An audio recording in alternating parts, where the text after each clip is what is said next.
খবর শুনছেন হাওড়া সংবাদ ইউটিউব চ্যানেল থেকে। আজ মঙ্গলবার 27 তারিখ। জানাবো আজকে 10টি বাছাই করা তাজা খবর। শুরুতেই হেডলাইন্স। আজিকর কাণ্ডে নতুন মোড়, সঞ্জয় বশিষ্ঠকে আজ সিজিওতে তলব। আইজির দায়িত্ব আইন শৃঙ্খলা বজায় রাখা, সাংবাদিক সম্মেলন করা নয়, নবান্ন অভিযান নিয়ে মন্তব্য সুকান্তর। জাগো ইন্ডিয়া, আজিকর কাণ্ডে অভিষেকের পোস্ট শেয়ার করে দাবি তুললেন মালাইকা। মুখ্যমন্ত্রী পদত্যাগ না করা পর্যন্ত হুঙ্কার ছুড়লেন বিজেপি সভাপতি সুকান্ত মজুমদার। দাহ খরচ ও স্বাক্ষর কি করল, আজিকর কাণ্ডে জোড়া প্রশ্নের উত্তর চান শুভেন্দু। দেশে প্রতিদিন গড়ে প্রায় 90টি ধর্ষণ, কড়া আইন চেয়ে মোদীকে চিঠি মমতার, জবাব দিল কেন্দ্র। প্রিয় দর্শক, আমাদের চ্যানেলের নিয়মিত ভিডিও পেতে চ্যানেলটি সাবস্ক্রাইব করুন। আসছি বিস্তারিত খবরে। আজিকর হাসপাতালে ঘটে যাওয়া দুর্নীতির ঘটনায় সিবিআই তদন্ত তীব্র আকার ধারণ করেছে। রবিবার সকালে সিবিআই এর বিশেষ টিম একযোগে 15টি স্থানে তল্লাশি চালায়, যার মধ্যে আরজিকর হাসপাতালের প্রাক্তন সুপার সঞ্জয় বশিষ্ঠের বাড়ি অন্যতম। এদিন সঞ্জয় বশিষ্ঠকে হেফাজতে নেওয়া হয়নি, তবে তার হাতে নোটিশ ধরিয়ে দেওয়া হয়। সিবিআইয়ের এই দিন তল্লাশি অভিযানে আরজিকর হাসপাতালের প্রাক্তন অধ্যক্ষ সন্দীপ ঘোষের বাড়ির পাশাপাশি সঞ্জয় বশিষ্ঠের বাড়ি তল্লাশি করা হয়। সঞ্জয় বশিষ্ঠের বিরুদ্ধে আরজিকর হাসপাতালের দুর্নীতিকাণ্ডে ভূমিকা পালন করার অভিযোগ উঠেছে।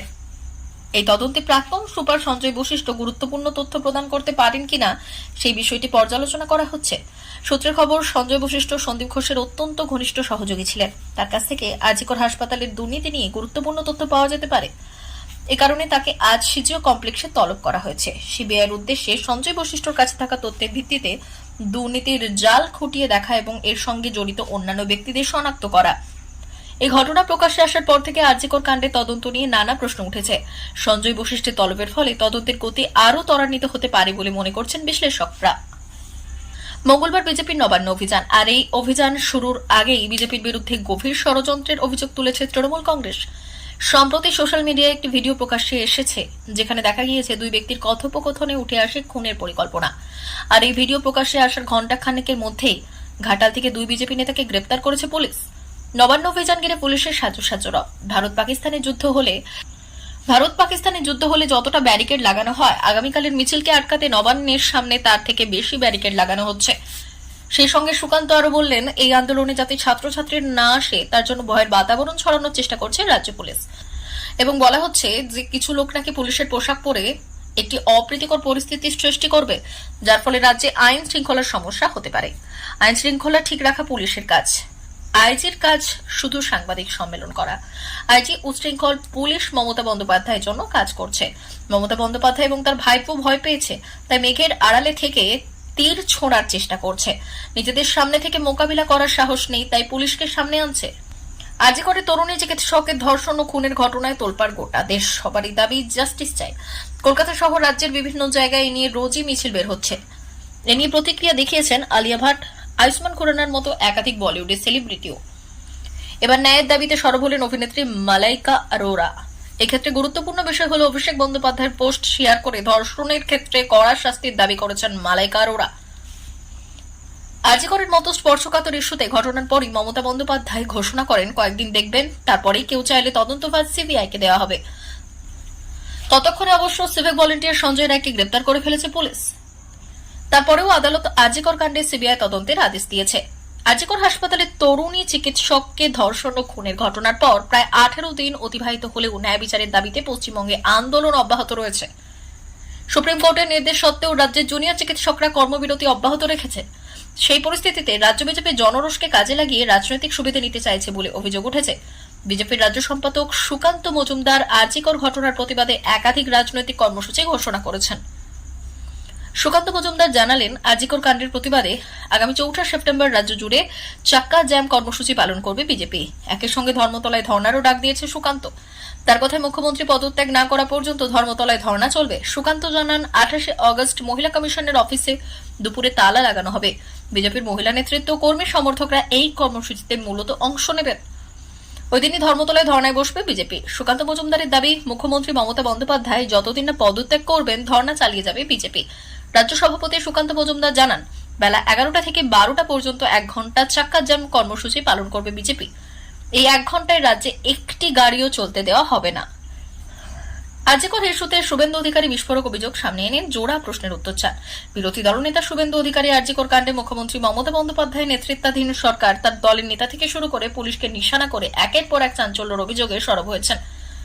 এবার নয়া বিস্ফোরক জোড়া অভিযোগ সামনে এনে সরকারের কাছে সেই প্রশ্নের জবাব চাইলেন শুভেন্দু অধিকারীর প্রশ্ন 1, পানিহাটি যে শ্মশানে আরজি করে চিকিৎসককে দাহ করা হয়েছে সেই শ্মশানের শেষকৃত্যের খরচ তার বাড়ির লোক দেয়নি, কে দিল? শুভেন্দুর প্রশ্ন 2, দাহ কার্যের সময় শ্মশানে যে সরকারি খাতার স্বাক্ষর করতে হয় সেখানে তার বাড়ির লোক স্বাক্ষর করেনি, সরকারি রেজিস্ট্রারি, তাহলে কে স্বাক্ষর করলো? বলা বাহুল্য, দুদিন আগেই আরজিকর কাণ্ডে নিজের সোশ্যাল মিডিয়ায় একটি ভিডিও প্রকাশ করে বিস্ফোরক অভিযোগ সামনে এনেছিলেন বিরোধী দলনেতা শুভেন্দু অধিকারী। সিবিআই দৃষ্টি আকর্ষণ করে শুভেন্দুর দাবি ছিল চিকিৎসককে ধর্ষণ ও খুনের পর তাড়াহুড়ো করে তার দেহ দাহ করা হয়েছে। শ্মশানে গোটা অপারেশনটি হয়েছে পুলিশের তত্ত্বাবধানে। দ্রুততার সঙ্গে চিকিৎসকের দেহ পুড়িয়ে ফেলা হয়। শুভেন্দু অধিকারীর আরও দাবি ছিল সেই রাতে অনেক আগে থেকে শ্মশানে উপস্থিত ছিলেন পানিহাটির বিধায়ক নির্মল ঘোষ। চিকিৎসকের দেহ দাহ করা হয় ব্যারাকপুর পুলিশ কমিশনারেট এলাকায়। অথচ গোটা অপারেশনটির নেতৃত্বে ছিলেন ডিসি নর্থ অভিষেক গুপ্ত, সঙ্গে ছিলেন কলকাতা পুলিশের 2 জন আইসিও। পুরো অপারেশনটি নজরে রেখেছিলেন রাজ্য পুলিশের ডিজি। এই ঘটনার সঙ্গে জড়িত প্রত্যেকের ভূমিকা নিয়ে খতিয়ে দেখা উচিত সিবিআই, তাহলেই হয়তো আরজিকর কাণ্ডকে ধামাচাপা দেওয়ার কারণ প্রকাশ্যে আসবে বলে মত বিরোধী দলনেতার। আর এবার আরজিকরের চিকিৎসকের দাহ পর্ব নিয়ে শুভেন্দুর নয়া অভিযোগ ও দাবিতে শোরগোল পড়ে গিয়েছে। বাংলার মুখ্যমন্ত্রী মমতা বন্দ্যোপাধ্যায় প্রধানমন্ত্রী মোদীকে দেশে বাড়তে থাকা ধর্ষণের ঘটনায় কড়া আইনি পদক্ষেপ করার জন্য সম্প্রতি প্রধানমন্ত্রী মোদীকে চিঠি লিখেছিলেন। চিঠিতে মুখ্যমন্ত্রী লিখেছিলেন, গোটা দেশ জুড়ে যেভাবে ধর্ষণ ও শ্লীলতাহানি ঘটছে তা নিয়ে আপামোর জনতার চিঠিতে মুখ্যমন্ত্রী লিখেছিলেন, গোটা দেশ জুড়ে যেভাবে ধর্ষণ ও শ্লীলতাহানির ঘটনা ঘটছে তা নিয়ে আপনার দৃষ্টি আকর্ষণ করতে চাইছি। পরিসংখ্যান অনুযায়ী প্রতিদিন দেশে গড়ে 90 জন মহিলা ধর্ষণের ঘটনা ঘটছে। এতে দেশ ও সমাজের আত্মবিশ্বাস টলে যাচ্ছে, তাই এর অবসান ঘটানো জরুরি। চিঠিতে মুখ্যমন্ত্রী লিখেছেন, এই জন্য একটি কেন্দ্রীয় আইন প্রণয়ন করা উচিত যাতে দোষীদের দৃষ্টান্তমূলক সাজা হয়। এইসব ঘটনার শুনানির জন্য ফাস্ট ট্র্যাক আদালত গড়ে তোলা উচিত, যাতে 15 দিনের মধ্যে শুনানি শেষ করা হয়। মমতা বন্দ্যোপাধ্যায় চিঠিতে লেখেন, ট্রেন থেকে শিউরে উঠছি, সমাজ তথা গোটা দেশকে নাড়িয়ে দিচ্ছে মহিলাদের উপর যৌন নিগ্রহের পরিসংখ্যান। এই ধরনের ঘটনায় কঠোরতম সাজা হওয়া উচিত, এর জন্য কড়া আইন আনাও জরুরি। এ প্রসঙ্গে কেন্দ্রীয় মহিলা ও শিশু কল্যাণ মন্ত্রী অন্নপূর্ণা দেবী বললেন, প্রধানমন্ত্রী নরেন্দ্র মোদীকে লেখা শ্রীমতী বন্দ্যোপাধ্যায়ের চিঠির উত্তর দিয়েছে। আরজিকর হাসপাতালে নিহত চিকিৎসকের পরিবারের প্রতি সমবেদনা জানাচ্ছি। গত মাসে দেশ জুড়ে কার্যকর হয়েছে ভারতীয় ন্যায় সংহিতা। যথাযথভাবে মহিলাদের বিরুদ্ধে হওয়া অপরাধগুলির মামলায় পদক্ষেপ করা হচ্ছে। কেন্দ্রীয় মন্ত্রীর দাবি, 2019 সালের অক্টোবর মাসে কেন্দ্রীয় একটি প্রকল্প চালু করা হয়েছিল। চলতি বছরের 30শে জুন পর্যন্ত দেশে 752 ফাস্ট ট্র্যাক কোর্ট চালু হয়েছে। 409টি পোক্সো মামলা এই মুহূর্তে আদালতগুলিতে চলছে। সক্রিয় হওয়ার পর থেকে এই আদালতগুলিতে 30টি রাজ্য এবং কেন্দ্র শাসিত অঞ্চলের মোট 2,53,000 মামলা নিষ্পত্তি হয়েছে। পশ্চিমবঙ্গে রয়েছে 123টি ফাস্ট ট্র্যাক কোর্ট। এর মধ্যে 20টি কেবলমাত্র পক্সো মামলার জন্য নির্দিষ্ট। একই সঙ্গে 103টি ফাস্ট ট্র্যাক কোর্টে ধর্ষণ এবং পক্সো মামলার শুনানি হয়। যদিও 2023 সালের জুন মাসের মাঝামাঝি সময় থেকে কোনো ফাস্ট ট্র্যাক কোর্টই সক্রিয় নয়। কেন্দ্রীয় নারী ও শিশু কল্যাণ মন্ত্রীর অভিযোগ, তৃণমূল কংগ্রেস সরকার কেন্দ্রে নির্ধারিত হেল্পলাইন নম্বর চালু করেনি। বিপদের মুখে পড়া মহিলাদের জন্য 181, এমার্জেন্সির জন্য 112, শিশুদের সাহায্যের জন্য 1098 এবং সাইবার ক্রাইমের জন্য 1930 নম্বরগুলি চালু করেছে কেন্দ্র।